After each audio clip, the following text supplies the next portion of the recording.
Hey guys, what is up? It's Duncan, and today I'm here with a review.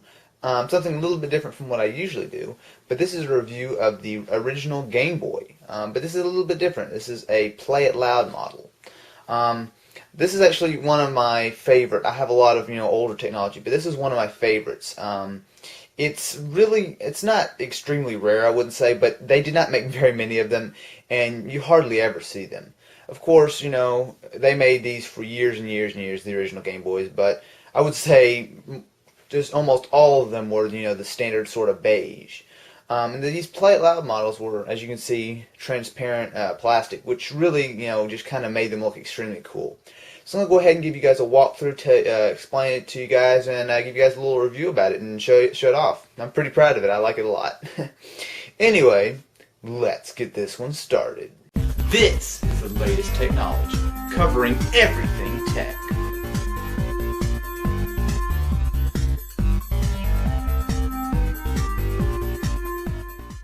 Okay guys, let's go ahead and just jump right in.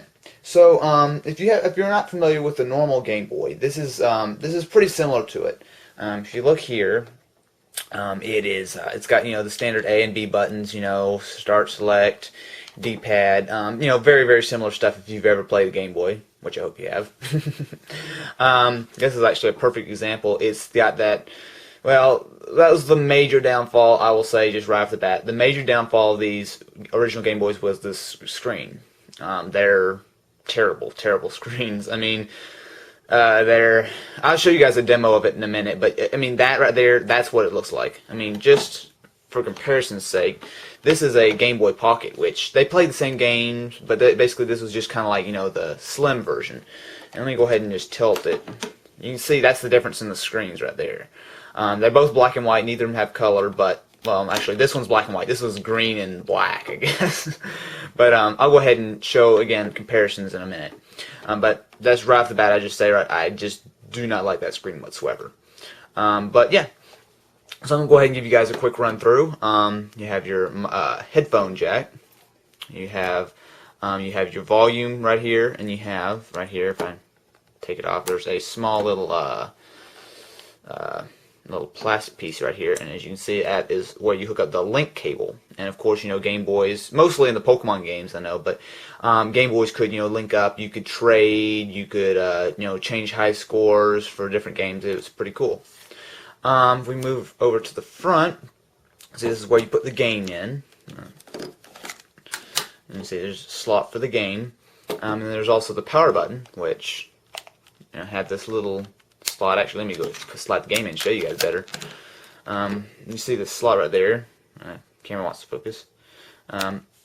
So it keeps it from pulling the game out, which is kind of cool. Although they removed it later in games, but over here you can actually hook up a power adapter if you don't want to be using the 4 AA's it needs.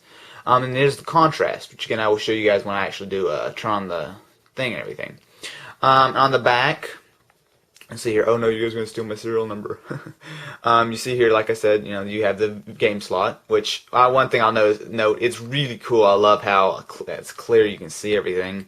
And you got your 4 AA batteries. It actually lasts a good while. Can't say off the top of my head how long it lasts. I want to say you can probably get maybe 8 hours or so out of it. Don't quote me on that though, but it's not all that bad. But yeah.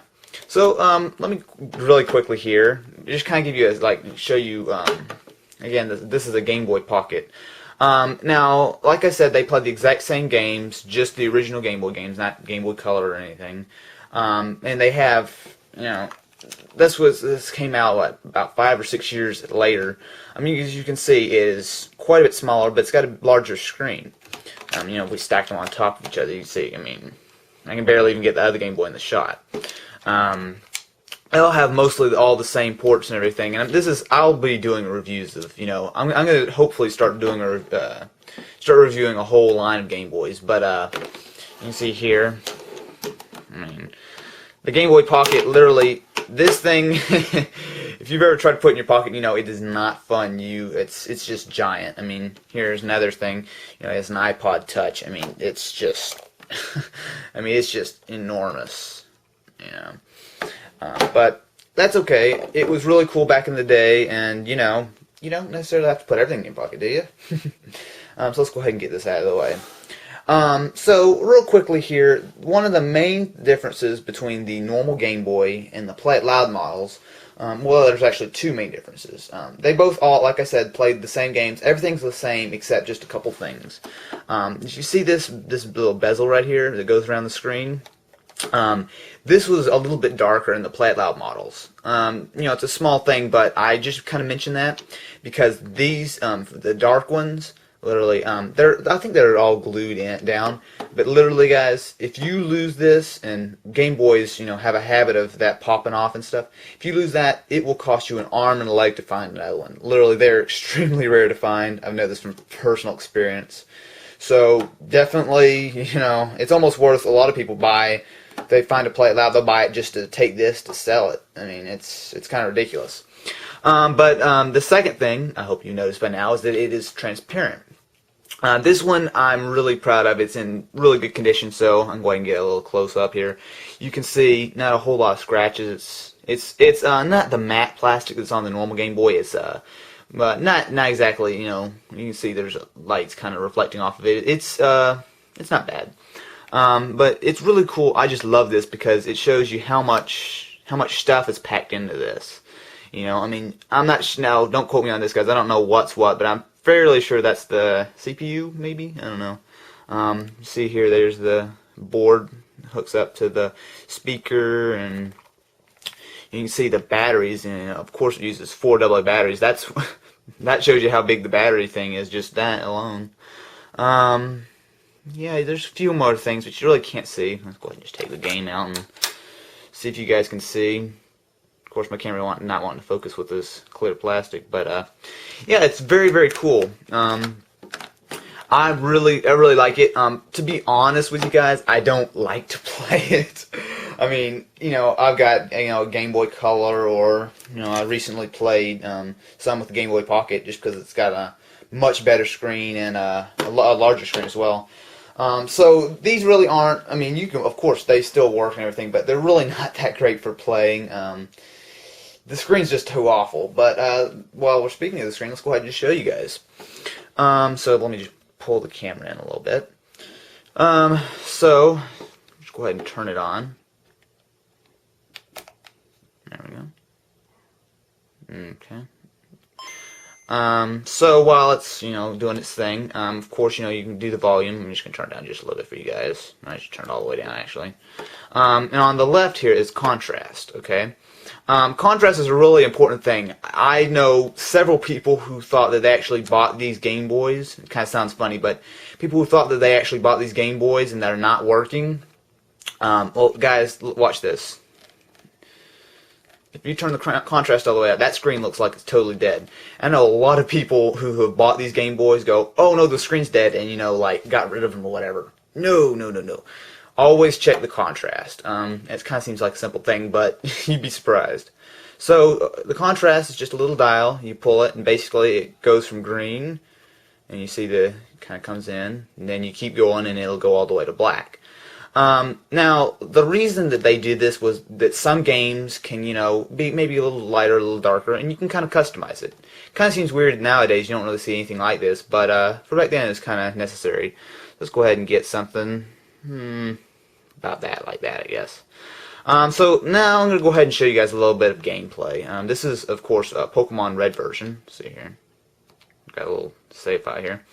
I'm not so sure. Let me zoom in just a little bit more. Let's see here if I'm not sure if you guys can tell with the camera. Oops, it's not in focus. Okay. Well, let's see here. If you guys can tell, the screen gets a little bit blurry when there's movement. Like for example, like look at like that and watch it. It kind of gets a little blurry when you walk. This is a problem with the original screens. It's not awful. And of course, this Game Boy Pocket had that same problem as well. But it's not terrible, I guess. But what is terrible is the screen. I mean, to look at it, and especially when it's blurry and stuff, like you're walking around, and especially with any kind of games that are like you see this. I mean, this is for Game Boy, this was pretty decent graphics. So you can see, I mean, this kind of taxes the screen a little bit, so it's not the greatest. So of course you can walk around and everything, and I'm not really sure why I'm showing you guys this. I'm just kind of giving you a good representation of what the screen's like for playing it for long, extended periods of time. It's not a ton of fun. But yeah, guys, that is just about it. Go ahead and pull the camera out a little bit. So yeah, guys, that is the Game Boy, original Game Boy Play It Loud model. These are actually, okay, I don't like to, okay, it's kind of hard to say. It's not rare, but they're pretty uncommon. It's not, you're not going to find these all over the place. Now, as far as, if you were wanting to get one yourself, like I said, it's kind of hard to say. I've seen actually some places, a clear one like this in good condition. I've seen them say, wanting like a lot of money, like $70, $80 or whatever. I don't think it's quite worth that much. But if you are wanting one, there's a couple of things that you should probably look out for. First of all, I'm going to go ahead and turn the screen on one more time. Look carefully at the screen. These Game Boys were notorious, well, most Game Boys were, but for getting scan lines broken. And when that happens, there's no fixing it, really. So to tell a scan line's broken, basically all you look for, it'd be really simple to tell that there'll basically be a line of dead pixels, whether they might be lighter or darker or whatever. Usually they just kind of just blank. And if you see that, there's no real fixing it besides just taking out the screen. Now I will say that it's not impossible if you are wanting to do that. It's not impossible to get another screen for it. I can't tell you off the top of my head how much they cost, but it's not a deal breaker. But if you're buying one of these, definitely keep that in mind because it could cost you a decent amount of money to get it fixed. Besides that, it's the standard stuff. Don't look for lots of scratches. One kind of thing is that you see here where you stick the game carts in. You can tell that those connectors down there, if they look a little bit bad or whatever, you definitely want to watch out. This one is in really good condition for being really quite old. You can see even the stickers look pretty much brand new, which I just love this thing. But yeah, guys, so that's pretty much it. This is the Game Boy Play It Loud model. I really like it a lot. The screen makes it almost unplayable these days, compared to these really nice looking screens we have these days. But, it's not a bad Game Boy, and, if you like to collect that kind of stuff like me, I kind of reminds you of your childhood, this is a great way to go. Anyway, guys, thanks for watching.